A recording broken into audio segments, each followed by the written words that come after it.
요한복음 4장 27절에서 30절 그리고 39절에서 42절 두 군데를 읽도록 하겠습니다. 27절부터 한 절씩 교독합니다.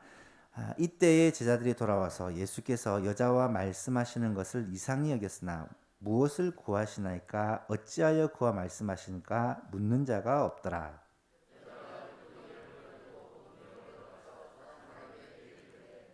내가 행한 모든 일을 내게 말하는 사람을 와서 보라. 이는 그리스도가 아니냐 하니.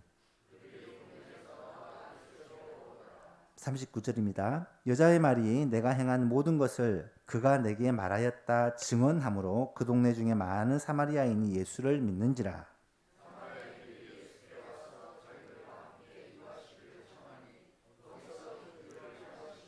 예수의 말씀으로 말미암아 믿는 자가 더욱 많아.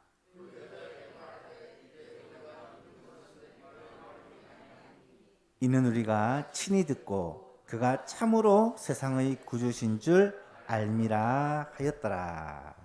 아멘. 4월 한 달 동안은 우리 교회가 주님의 전도의 습관을 본받는 교회가 되자라는 그러한 목표를 가지고 전도에 대해서 말씀도 듣고 기도하며 내가 누구를 전도해야 될지 우리 마음속에 생각하고 그 사람을 위해서 기도하고 전도하여 그 영혼을 주님께로 인도하기 위해 몸부림을 치고 있습니다. 예수님이 어떻게 전도하셨는지 예수님의 전도의 모습을 성경에서 찾아보다가 예수님이 개인적으로 전도하신 이 수가성 여인에게 전도하신 장면을 우리가 금요기도의 시간을 통하여 자세히 생각해 보고 있습니다. 지난 시간 동안 몇 가지를 생각해 보았는데요. 먼저 예수님은 이 수가성 여인을 만나기 위해서 의도적으로 사마리아로 가셨다라고 말씀을 했습니다. 유대에서 갈릴리 지방으로 갈 때 일반적으로는 요단강을 건너서 왕의 대로를 타고 그렇게 돌아가는 것이 일반적인 길인데 예수님은 가운데 산지로 일부러 사마리아를 지나서 갈릴리로 갔다라는 거예요. 유대인들은 거의 이 길로 가지를 않습니다. 왜냐하면 사마리아 사람들을 이방인과 똑같이 어쩌면 이방인보다 더 멸시하는 그들의 생각 때문이었죠. 하지만 예수님은 그런 틀을 깨고 사마리아로 가서 특별히 수가성이라는 곳에서 우물 곁에서 이 여자를 만나 전도하신 것은 예수님이 일부러 의도적으로 전도하기 위해 그 마을을 찾아가신 것이다 라고 이해를 할 수가 있습니다. 여자를 만났을 때 예수님은 자연스럽게 대화를 시작하는데 물을 좀 달라. 너무나도 평범하고 자연스러운 내용으로 대화를 시작하다가 그 대화가 점점 생수 문제로, 야곱의 우물에 대한 문제로, 나중에는 예배의 문제로, 그리고 메시아의 문제로 대화가 확장되는 것을 보게 됩니다. 예수님께서 생수에 대해서 얘기를 하시다가 갑자기 이 여자에게 질문을 하는데 남편을 데려오라 라는 이야기를 하십니다. 여자는 깜짝 놀랍니다. 왜냐하면 남편은 이 여자에게 있어서 절대로 감추고 싶은 그런 약점이고 비밀이었기 때문에 예수님은 그 약점을 드러내시면서 그 여자로 하여금 자기 자신의 상황을 알게 하고 나에게 주님이 필요하다는 사실을 깨닫게 함으로 진지한 대화를 이어갑니다. 이 대화가 결국은 예배의 문제로 이어졌고요. 예배에 대한 예수님의 직접적인 가르침이 성경 가운데 유일하게 이곳에서 나타나게 됩니다. 그리고 나서 예수님은 전도의 핵심이라고 말할 수 있는 예수님이 내가 곧 그리스도다. 인자가 곧 그리스도다. 이 사실을 여인에게 말하게 되죠. 그리스도라는 말은 헬라어로 히브리어 메시아를 번역한 것입니다. 메시아라는 말은 그리스도와 똑같은 뜻인데 기름 부음을 받았다라는 의미로 구약시대 장차 오실 그리스도, 장차 오실 메시아를 선지자들과 믿음의 선배들이 예언했던 그분입니다. 그분이 오시면 하나님의 구원의 역사가 나타나게 될 것이고 이스라엘이 참된 구원을 얻게 될 것이라고 선지자들이 예언을 했기 때문에 그 메시아를 온 이스라엘과 또 사마리아 땅도 기다리고 있었다는 거죠. 그런데 그 기다리던 메시아가 그리스도가 바로 인자다, 나다라는 이야기를 듣고는 이 여자가 믿게 됩니다. 그리고 놀라운 변화가 나타나게 되는데요. 오늘 본문에서는 예수님을 메시아로 믿게 된 이 여자에게 어떤 놀라운 변화가 있었는지를 살펴보면서 우리가 전도할 때 무엇을 기대하고 사모하며 기도해야 되는지, 우리가 열심히 복음을 전할 때 어떤 역사들이 일어나게 되는지를 우리가 한번 생각해 보며 오늘 밤에 함께 기도할 제목을 찾고자 합니다. 이 수가성 여자는 여러 가지 변화가 나타나는데요. 첫 번째로 우선순위의 변화가 일어납니다. 우선순위라는 것은 중요하게 여기는 것을 말합니다. 이 여자는 지금 물을 뜨러 우물가에 왔습니다. 그런데 오늘 본문 28절에 보니까 여자가 물동이를 버려두고 동네로 들어가서 사람들에게 이르되 내가 행한 모든 일을 내게 말한 사람을 와서 보라. 이는 그리스도가 아니냐 하니. 여러분은 어떻게 생각할지 모르겠지만 저는 이 말씀을 읽으면서 이왕 동네로 갈 거면 물을 좀 떠갖고 가지 왜 물동이를 버려두고 갔을까, 그런 생각을 했습니다. 여러분, 물동이를 버려두고 갔다는 말은 무슨 말이겠습니까? 내가 지금 물을 뜨러 왔는데 내가 지금 물을 뜨러 왔다는 것 자체를 다 잊어버린 거예요. 이것은 더 이상 중요하지 않다는 거예요. 정말 중요한 것은 내가 메시아를 만났다는 거예요. 우선순위가 변화되니까 그전에는 남들 보지 않을 때 이 12시, 제6시에 가서 물을 떠오는 게 이 여자에게 있어서는 생명이잖아요. 물을 마셔야 사니까. 근데 그 일들이 예수님을 만나고 나니까 중요하지 않은 거예요. 별로 중요하지 않은 거예요. 바울 사도가 예수님을 만나고 나니까 그 전에 자기가 중요하게 여겼던 모든 것들이 배설물처럼 여겨졌다. 그렇게 고백했듯이 이 여자에게도 중요도와 우선순위가 확 바뀌어버린 거예요.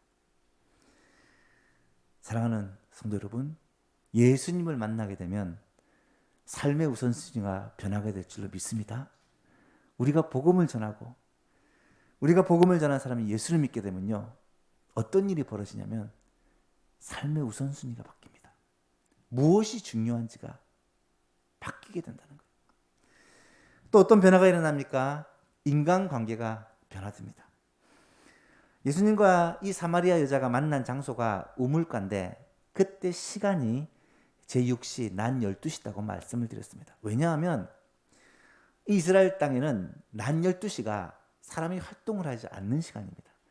낮에는 워낙 덥기 때문에 사람들이 이 낮 시간을 피해 아침이나 저녁에 물을 기르러 오고 활동을 하지, 낮에는 다 공적으로 좀 잠자는 시간이라고 합니다. 그런데 여러분, 지금 이 낮 12시쯤 되어서 여자가 물을 뜨러 우물가에 온 이유는 이 여자에게는 다른 사람들과 마주치지 않으려는 마음이 있었다는 거예요. 그걸 대인 기피증 혹은 대인 공포증, 이런 단어로 표현할 수가 있을 것입니다. 그렇게 된 이유가 무엇인가? 예수님과의 대화를 기반으로 해서 생각해 보면 아마도 이 여자에게는 남자 문제가 굉장히 복잡했던 것 같아요. 구체적으로 어떤 일이었는지를 정확히는 알 수 없지만 5명의 남편이 있었고 지금 살고 있는 사람은 남편이 아니라는 거예요. 여러분, 그거보다 더 복잡한 남자 관계가 어디 있겠습니까? 그래서 마을 사람들은 이 여자에 대해서 좋지 않게 생각했던 것이 분명하고, 더구나 조그마한 마을에서 이런 사실들이 온 마을에 소문이 났기 때문에 사람들 만나는 것이 민망하고 부끄러워서 사람들을 피해 다니는 이 여자. 그 여자를 예수님이 일부러 만나신 거예요. 대인기피증, 대인고포증, 사람들을 만나기를 그렇게 싫어했던 이 여자가 어떻게 바뀌는지 아십니까?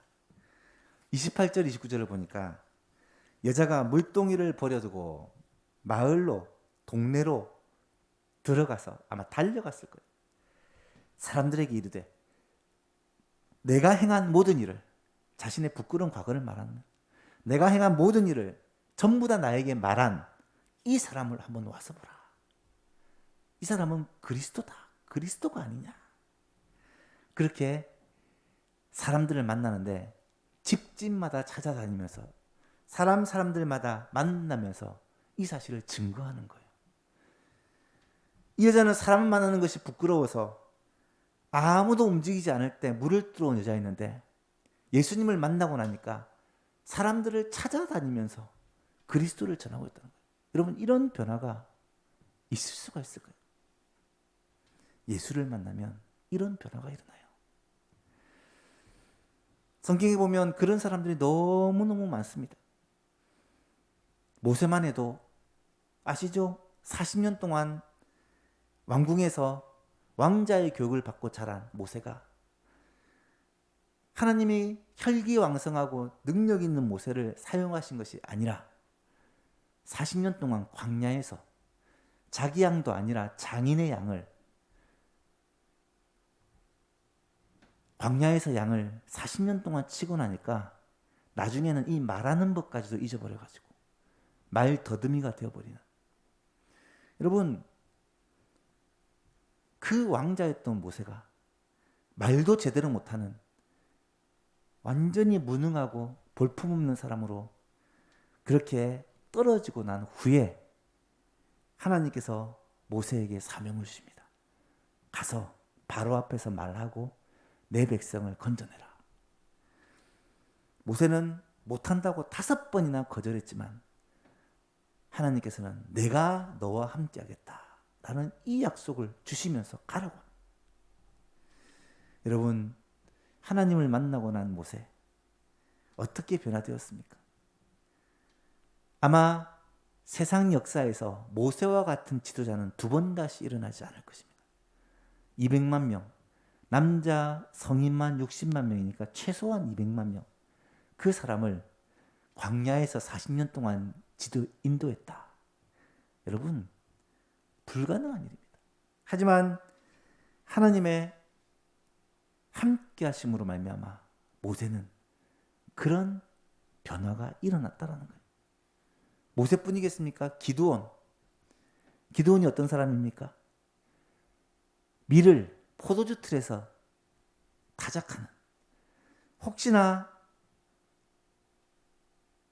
뺏길까봐 무서워서 벌벌 떠는 그런 겁장이었는데 그 기드온을 통해서 하나님은 이스라엘을 미디안 민족 가운데 구원하시는 놀라운 일을 행하지 않으셨습니까?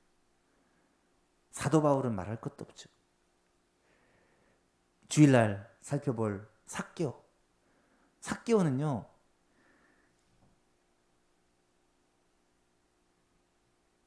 우리가 삭개오를 뭐라고 부릅니까? 보통 사람과 같지 않은 그런 삭개오를 하나님은 만나주시고 예수님은 만나주시고, 이 삭개오가 예수님을 만난 그날 그의 인생에 놀라운 변화가 나타납니다. 세리장으로 아무도 자신을 인정하지 않고 자기 자신을 찾아와 주지 않는 누구보다 외로운 사람이었던 삭개오가요, 예수님을 만나고 나서 선언을 하는데, 내가 이제부터 누구에게 잘못한 것이 있으면 그것을 배나 갚고 내 배나 갚고 내 재산을 반으로 잘라서 가난한 사람들에게 다 나눠주겠습니다. 예수님께서 뭐라고 말씀하십니까? 이 삭개오가 아브라함의 자손이다라고 선언하십니다.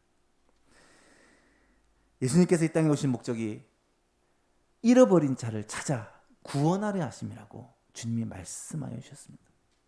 여러분, 지금 수가성의 이 여인은 누구보다 구원이 필요한 여자인데 예수님께서 그를 만나 주심으로 말미암아 그의 삶이 바뀌었는데, 그 중에서 특별히 인간관계가, 사람들과의 관계가 완전히 변화됐다는 거예요. 지금도 마찬가지입니다. 예수님을 만난 사람들은요, 우리의 삶이 바뀝니다. 특별히 인간관계의 변화가 나타나요. 그전에는 가정이 지옥이었는데 예수를 믿고 나니까 똑같은 가정이 천국으로 바뀌는 경험을 하게 됩니다. 그전에는 원수 같은 남편이요, 아내였는데 예수를 믿고 나니까 완전히 변화되는 것을 경험하게 돼요. 학생들이 학교를 가는 것이 너무 두렵고 무서웠는데 예수를 만나고 나니까 친구들을 만나서 그리스도를 증거하는 사람이 됩니다. 여러분, 이런 놀라운 일들이 지금도 일어나고 있다는 거예요. 복음을 전하는 현장, 예수님을 메시아로, 그리스도로 믿는 현장에 지금도 이런 놀라운 변화들이 일어나고 있다는 것입니다. 우리들로 말미암아, 나로 말미암아 그런 놀라운 하나님의 역사가 일어날 수 있기를 간절히 소망합니다. 그런 나 자신이 되어야 되고요, 그런 우리의 소망교회가 되어야 돼요. 세 번째 변화가 있습니다. 생각의 변화입니다. 이 여자는 자신이 사마리아인이다 라는 생각에 사로잡혀 있었습니다. 자신이 죄인이다 라는 생각에 사로잡혀 있었어요. 자신이 여자다 라는 생각에 사로잡혀 있었습니다. 그런데 예수님과 얘기를 하면서 이 여자의 생각들이 바뀌기 시작합니다. 고정관념이 깨어지기 시작합니다. 생각의 울타리가 부서지기 시작합니다. 9절에 보면 사마리아 여자가 예수님께서 사마리아 여자에게 물을 달라고 요청했을 때 뭐라고 대답하냐면, 당신은 유대인으로서 어찌하여 사마리아 여자인 나에게 물을 달라고 합니까? 사마리아 사람이고 여자인 나에게, 유대인 남자인 당신이 어떻게 물을 달라고 할 수가 있습니까? 이는 유대인은 사마리아 사람들을 상종하지가 않았기 때문에 그랬다고 성경은 주석을 달고 있어요. 당연히 생각했던 사람입니다. 그렇게 생각했던 사람이에요. 뿐만 아닙니다. 예수님께서 내가 물을 달라는 자가 누군지 알면 그에게 생수를 구하였을 것이요, 그는 너에게 생수를 주었을 것이다 말씀을 하시니까 뭐라고 대답을 하냐면, 주여, 물 기를 그릇도 없고 이 우물은 깊은데 어디서 당신이 그 생수를 얻을 수 있겠습니까? 이 말은 어떻게 보면 의심하는 말이고 어떻게 보면 좀 비꼬는 말이에요. 아니, 내게 물을 달라고 부탁을 해놓고 자신이 물을 준다는 게 무슨 말입니까? 당신 지금 물 풀 수 있는 그릇이나 있습니까? 그러면서 뭐라고 얘기하냐면, 우리 조상 야곱이 이곳에 우물을 팠고 또 여기서 자기와 자기 아들들이, 가족들이 다 물을 마셨는데 당신은 야곱보다 더 큰 사람입니까? 이렇게 도발을 합니다. 여러분, 이 말은 야곱과 이 사람을 비교를 하면서 내 조상이 야곱이다, 우리 마을에 야곱이 우물을 팠다. 야곱은요, 이스라엘 모든 족속의 조상이잖아요. 그렇게 지금 얘기를 하는 거예요. 뿐만 아닙니다. 예수님께서 내가 주는 물은 이 우물물과 다르고 한 번 마시면 영원히 목마르지 않는 물이다. 그렇게 얘기를 하니까 여자가 뭐라고 말하냐면, 주여, 그런 물을 내게도 주사 목마르지도 않고 또 물기르러 여기까지 오지도 않게 해주십시오. 여러분, 이 말의 의미를 아시겠어요? 이 무더운 날 연약한 여자가 물을 깃기 위해 오는 것이 얼마나 힘들었으며 사람들이 볼까봐 얼마나 초조했으며 스트레스를 받고 살았는데, 그런 물 좀 주시면 그냥 물 안 마셔도 되고 얼마나 편할까. 굉장히 현실적이고 인간적이고 세속적인 생각이에요. 그런 사람이 어떻게 바뀌는 줄 아십니까? 28절에 보니까 물동이를 버려두고 동네로 달려가서 사람들을 만나서 내가 메시아를 만났다고 증거하는 사람으로 변화되었다는 거예요. 너무나도 평범한 사마리아의 평범한 한 사람이 갖고 있는 생각의 틀 속에 살았던 사람이 예수님을 만나고 나니까 모든 것을 새롭게 생각하게 된 거예요. 모든 것을 새롭게 깨닫게 된 것입니다. 그렇습니다. 예수님을 만나면요, 우리의 생각의 변화가 생깁니다. 그 전에 생각했던 그 세상적인 생각들, 아주 현실적인 생각들, 아주 세속적인 생각들이 하나님의 그 마음을 알게 되고 하나님의 뜻을 구하게 되고 주님의 나라와 주님의 뜻을 바라보는 생각으로 변화된다는 거예요.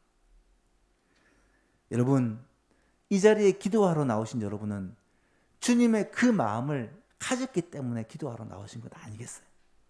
우리가 기도하고 전도하는 저 사람도요, 복음 전하여 예수 믿고 나면 이런 놀라운 변화가 있게 될 줄로 믿습니다. 여러분, 이것을 생각한다면 전도해야 되지 않겠습니까? 네 번째로는요, 자아에 대한 인식이 바뀝니다. 나는 가치 없는 존재요.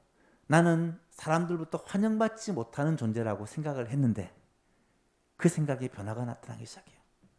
39절에 여자의 말이 내가 행한 모든 것을 그가 내게 말하였다 증언하므로, 이 말은 좀 설명이 필요한 말씀인데, 예수님이 자신의 그 약점들을 얘기를 하시고 그것으로 말미암아 예수님께서 예배에 대해서 메시아라는 것에 대해서 증언하셨던 내용들을 이 여자가 사람들에게 가서 얘기한 거예요.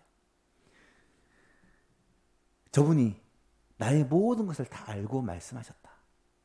우리 마을 사람도 아니고 나를 처음 본 사람인데, 사람들은 신기해서 어쩌면 호기심으로 예수님께 나왔을 거예요. 그렇게 예수님께 나온 사람들이 예수님의 말씀을 듣고 나서 뭐라고 말하냐면, 전에는 네가 한 말을 듣고 내가 이곳에 왔는데 예수님을 만나서 예수님의 말씀을 들어보니까 예수님이 그리스도라는 것을 내가 확신한다. 사람들이 그렇게 말하는 거예요. 여러분, 그전에는 이 여자가 쉽게 말하면 왕따였어요. 사람들로부터 멸시받는 사람이었는데, 이제는 이 여자로 말미암아 그 마을에 있는 사람들이 예수님에게로 나와서 예수님을 만나고 예수님이 그리스도라는 사실을 깨닫게 되는, 어떻게 보면 이 마을의 영웅이 되어버린 거예요. 여러분, 자기 자신이 어떤 존재인지, 쓸모없는 존재, 가치 없는 존재라고 생각했던 여인이 자기 자신을 통해 이 마을 사람들을 주님께로 인도했다는 이 자부심과 감격으로 넘치게 되는 것을 보게 됩니다. 이 얼마나 놀라운 변화입니까? 또한 사명의 변화가 일어납니다. 여러분, 사명이라는 것은 해야 할 일을 말하는 거예요. 우리가 이 땅을 살아가면서 꼭 해야 될 일을 말하는 것입니다. 이 여자는 자신이 꼭 해야 될 일이 생긴 거예요. 말씀드렸죠? 물을 기르러 지금 우물에 왔는데 그곳에서 예수님을 만났고 그분이 메시아 그리스도라는 사실을 깨닫게 되고 나니까 내가 지금 뭘 해야 되는지를 깨닫게 된 거예요. 그래서 그 여자는 물동이를 버려두고 동네로 뛰어간 것입니다. 만나는 사람들마다 예수 그리스도를 증거해서 그 사람들을 다 데리고 예수님께로 돌아온 거예요. 이 여자가 자신의 인생의 사명이 무엇인지, 내가 해야 할 일이 무엇인지, 비전이 무엇인지를 깨닫게 되니까 하더라는 거예요. 예수님이 가서 사람들을 불러오라고 명하지도 않으셨어요. 예수님이 그 여자에게 뭐 하라고 시키지도 않았어요. 제자들이 여자가 예수님과 대화하고 있는 가운데 제자들이 먹을 것을 구해서 오니까 그 여자는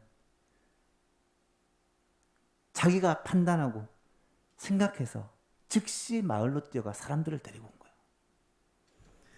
여러분, 전도는요, 바로 이렇게 하는 거예요. 전도는 사실 예수 그리스도를 만난 사람이 예수 그리스도를 만난 그 감격을 가지고 내가 만난 주님을 당신도 만났으면 좋겠다 라는 마음으로 전하는 것이 전도입니다. 그래서 어쩌면 전도는 새가족들이 더 잘해요. 전도는 이 구원의 감격이 우리 가운데 뜨거울 때 잘할 수 있는 거예요. 혹시 여러분 가운데 이 구원의 감격이 너무 오래되어서 식어버리진 않았습니까? 내가 구원받은 것이 어느 순간 당연하게 느껴지고 감사하고 감격스럽지 않는 그런 당연한 사실이 되어버리진 않으셨습니까? 오늘 우리가 가져야 될 이 구령의 열정들, 이것은 예수 그리스도 그분이 나를 구원해 주셨다. 내가 하나님의 은혜로 말미암아 구원받았다라는 이 감격이 있을 때 우리의 가슴 속에 전도하지 않고는 견딜 수 없는 사명이 솟아나게 된다는 사실입니다. 사랑하는 예수만교 성도 여러분, 우리의 사명, 우리가 이 땅에서 반드시 해야 될 사명, 그것은 그리스도를 증거하는 것입니다. 예수 그리스도를 전하는 것입니다. 우리 가족들에게, 우리의 친지들에게, 우리의 친구들에게, 내 주위에 있는 그 많은 사람들에게 그리스도를 증거하여 나 혼자 구원받지 않고 그들도 함께 구원받는 것이 우리들에게 맡긴 주님의 사명이라는 거예요. 너희는 가서 모든 민족을 제자로 삼으라고 말씀하셨습니다. 땅 끝까지 이르러 내 증인이 되라고 말씀하셨습니다. 말씀을 전파하되 때를 얻든지 못 얻든지 항상 힘쓰라고 말씀하셨습니다. 주님은 우리에게 이것을 사명으로 주셨고 엄히 명령하셨습니다. 그렇다면 그 일들을 감당하는 것은 우리들이 해야 될 사명입니다. 꼭 해야 될 일이라는 말이에요. 예수만교 성도 여러분, 이 사명을 잊지 않고 살아가는 저와 여러분 될 수 있기를 축복합니다. 특별히 올해 주님의 마음을 깨닫고 주님을 닮아가고자 하는 올해, 특별히 4월 전도의 습관을 본받기를 소원하는 이 4월에 우리가 전도해야 할 사람들이 누구인지를 기도하면서 한 명 한 명 이름을 좀 정하시고 날마다 그 사람을 위해서 기도하기를 시작하시고 하나님께서 그들의 마음에 감동을 주시고 변화를 주실 때 교회로 인도하고 복음을 전할 수 있는 기회를 주셔서 때가 지나기 전에, 때가 지나가기 전에 그들에게 꼭 복음을 전하고 영혼을 구원하는 놀라운 은혜가 있기를 주님의 이름으로 축복합니다. 가만히 있으면 저절로 구원받지 않습니다. 침묵하고 있으면 그냥 구원받는 게 아니에요.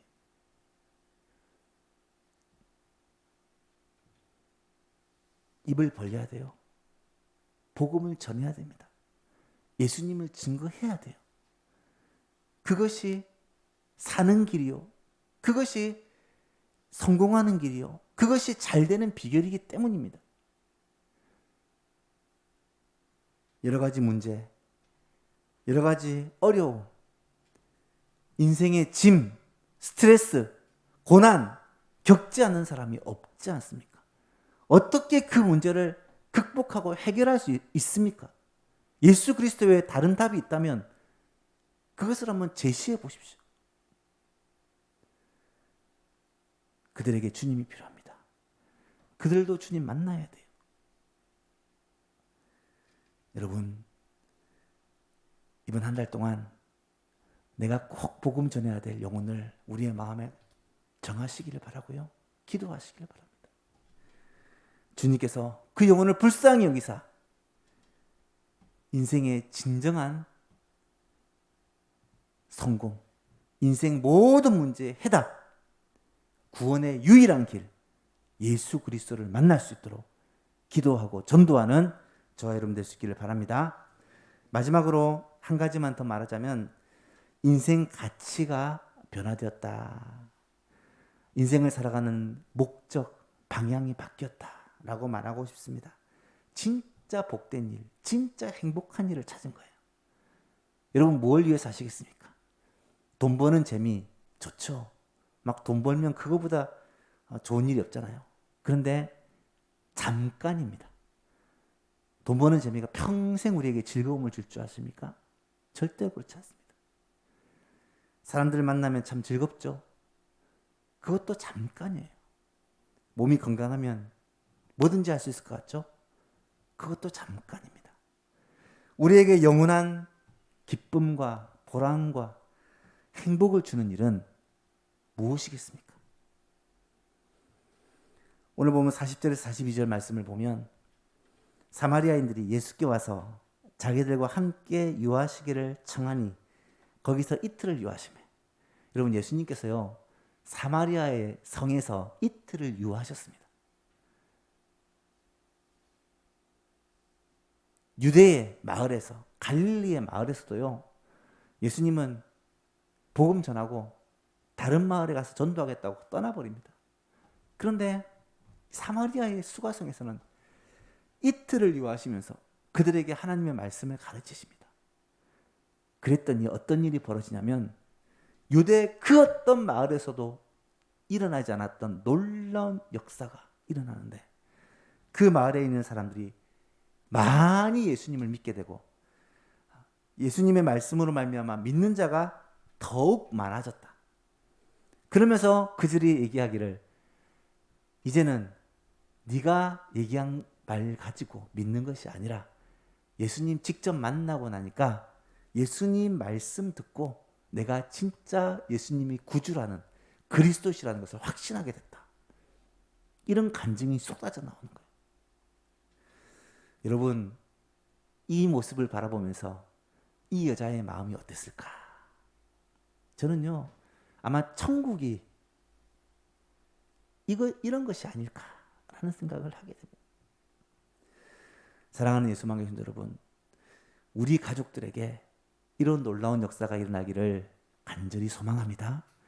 우리 친지들에게, 사랑하는 친구들에게, 내가 전도해야 될 그 사람에게 이런 놀라운 역사가 일어나기를 오늘 밤에 기도했으면 좋겠습니다.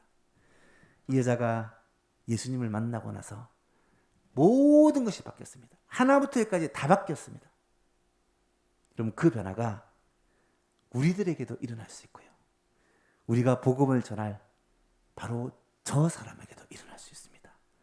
오늘 이 밤에 이 여자의 모습들을 우리가 묵상하면서 하나님 이런 놀라운 변화 역사가 먼저 나에게 일어나게 하시고 내가 복음을 전해야 할 우리의 가족들, 친지들, 이웃들, 친구들 그들에게도 이 놀라운 변화가 일어나게 하여 주옵소서. 간절히 기도하는 이 밤이 되었으면 좋겠습니다. 찬송하고 기도하겠습니다.